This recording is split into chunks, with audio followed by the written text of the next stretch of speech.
संत श्रोमणी सतगुरु रविदास जी महाराज, भगवान वाल्मीकि महाराज, गुरु नानक देव, संत कबीर, गुरु घासीदास जी महाराज, परिवर्तन के नायक राष्ट्रपिता ज्योतिबा फूले, छत्रपति साहू जी महाराज, मां फातिमा शेख, मां फातिमा, मां सावित्रीबाई फूले, छत्रपति शिवाजी महाराज, संत गाडगे जी महाराज, पेरियर रामा नायकर स्वामी,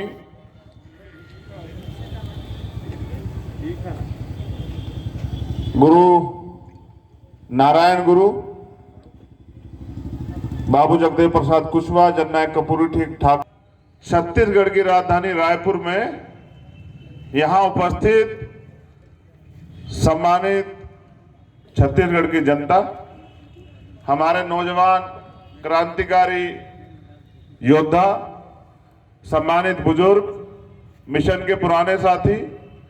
इस मंच पर आसीन और मेरे सामने मातृशक्ति, हमारे तमाम सम्मानित नेता, यहां के प्रदेश अध्यक्ष और यहां के जिलाध्यक्ष और यहां की सारी टीम। परिवर्तन का दौर चल रहा है,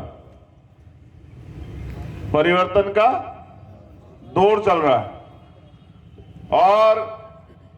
जब मैं युवाओं का जोश और जुनून देखता हूं तो मुझे ये उम्मीद और आशा जगती है कि आने वाला कल जो है वो बहुत अच्छा होगा। बाबा साहब अंबेडकर का वो जो सपना था 21वीं सदी का, जिसमें वो कहते थे कि वो राज हमारा आएगा, शायद वो साकार हो जाएगा। देखिए, हर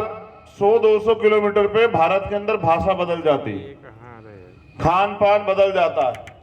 रंग कद बदल जाते हैं, लेकिन भारत के अंदर जो समस्याएं हैं, बुनियादी समस्याएं, वो नहीं बदलती। अत्याचार नहीं बदलता है, उनके साथ हो रहा शोषण नहीं बदलता है, जाति व्यवस्था का कलंक नहीं बदलता है, गैर बराबरी, पाखंडवाद, छुआछूत नहीं बदलता है। और इसको गंभीरता से समझ के अपने जीवन का कण कण, अपने जीवन का हर एक पल निछावर करने वाले मेरे गुरु मान्यवर साहब काशीराम, जो छत्तीसगढ़ की धरती पे भी आए, जिन्होंने यहां लोकसभा चुनाव भी लड़ा, जिन्होंने यहां सोए हुए बहुजन समाज को जोड़ने का काम किया, उस धरती पे आने का मौका मुझे मिला तो मैं आभार प्रकट करता हूं यहां की टीम का कि उन्होंने ये अवसर मुझे दिया। ये विचारधारा की लड़ाई है और हम लोग विचारधारा के समर्थक हैं, इसलिए मैं वहां रहता हूं यूपी के उस कोने में और आप लोग यहां रहते हैं 1000, 1200, 1400, 1500 किलोमीटर दूर, फिर भी हमारे रिश्ते जो हैं वो एक है, हमारा रास्ता जो है वो एक है और हमारा संघर्ष, स्वाभिमान भी एक जैसा। तो ये एक आंदोलन जिसकी जानकारी मुझे माननीय अध्यक्ष जी ने दी कि रखा गया है, जिसमें उन्होंने बताया कि सरकार और प्रदेश की सरकार और केंद्र सरकार से उनकी मांगे हैं, तो मैं बिना उन मांगों को जाने कहना चाहता कि जब तक सत्ता की ताकत आपके हाथ में नहीं आएगी, आपकी कोई मांग पूरी नहीं होने वाली। ये बात आप बहुत बेहतर तरीके से जान लें, क्योंकि अगर ये लोग मांग मांगने से मांग पूरी कर देते तो शायद आज इतनी बड़ी संख्या में हमें इकट्ठा नहीं होना पड़ता। ये ना मांगने से देने वाले हैं, ना ये रोने से देने वाले हैं, ना ये आपके दुख सुख को, आपके तड़प को देख के देने वाले हैं। अधिकार मांगने से नहीं मिलते, अधिकार छीनने पड़ते हैं। अगर टुकड़ों में बटा बहुजन समाज, जिसके टुकड़े होने की जिम्मेदारी मेरे पास नहीं है, क्योंकि वो तो पहले से टुकड़ों में बटा हुआ है, मैंने तो उसे कश्मीर से लेकर कन्याकुमारी जोड़ने का काम किया है। जैसे उत्तर प्रदेश के अंदर हमने एक जालिम सरकार के होते हुए भी वहां पे वंचित समाज के अधिकारों की सुरक्षा की है,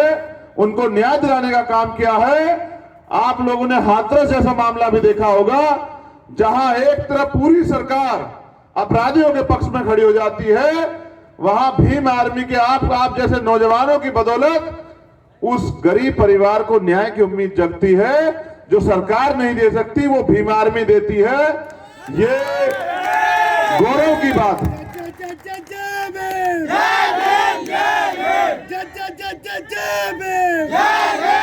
मैं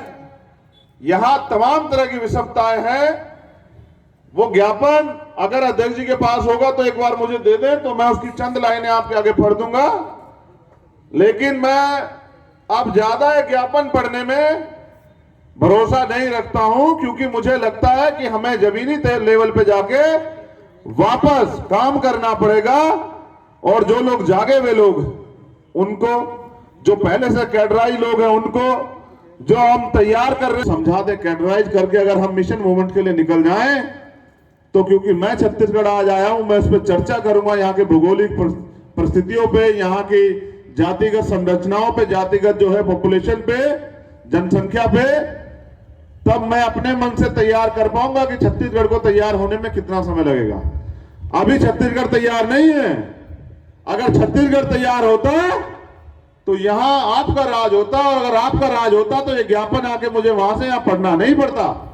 यहां तमाम तरह के संगठन के लोग हैं, यानी कि वो लोग काम तो कर ही रहे हैं, यानी कि उनके अंदर वो अगर यहां है अपना काम छोड़ के, तो उनके अंदर मान स्वाभिमान अधिकारों को लेने की लड़ाई तो है।